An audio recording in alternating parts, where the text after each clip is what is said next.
ঢাকায় ডিবির বিশেষ অভিযানে ২৪০০ ইয়াবা ট্যাবলেট সহ সাদার মাদক ব্যবসায়ীকে গ্রেফতার করা হয়েছে। গোলাম আহমেদের সবুজের পাঠানো তথ্য ভিডিও চিত্রে থাকছে বিস্তারিত। ঢাকা জেলার সাভারে গোয়েন্দা পুলিশের ডিবি এক বিশেষ অভিযানে ২৪০০ পিস ইয়াবা ট্যাবলেট সহ মোহাম্মদ সাইফুল ইসলাম ৪৫ নামে এক পেশাদার মাদক কারবারিকে গ্রেফতার করা হয়েছে। উদ্ধারকৃত ইয়াবার আনুমানিক বাজার মূল্য ৭,২০,০০০ টাকা।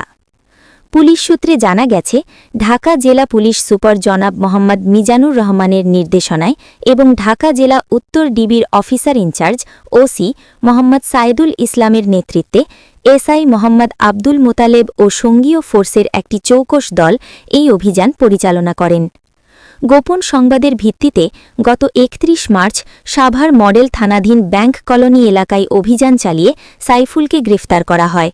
এ সময় তার কাছ থেকে ২৪০ গ্রাম ওজনের মোট ২৪০০ পিস ইয়াবা জব্দ করা হয়।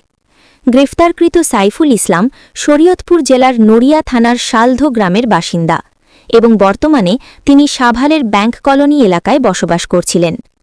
প্রাথমিক জিজ্ঞাসাবাদে গ্রেফতারকৃত সাইফুল স্বীকার করেছেন যে তিনি দীর্ঘদিন ধরে কক্সবাজারের টেকনাফ সীমান্ত এলাকা থেকে পাইকারি মূল্যে ইয়াবা সংগ্রহ করে সাভার সহ দেশের বিভিন্ন এলাকায় খুচরা ও পাইকারি দরে বিক্রি করে আসছিলেন। পুলিশ আরও জানিয়েছে, গ্রেফতারকৃত আসামির বিরুদ্ধে ইতিপূর্বেও একটি মাদক মামলা রয়েছে। এ ঘটনায় আসামির বিরুদ্ধে সাভার মডেল থানায় মাদকদ্রব্য নিয়ন্ত্রণ আইনে মামলা দায়ের করা হয়েছে।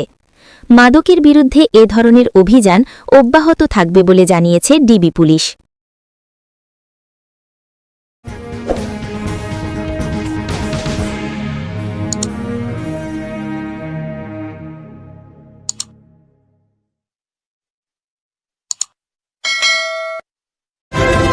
বাংলা নিউজ ২১ চেতনায় সত্য প্রকাশে অঙ্গীকারবদ্ধ।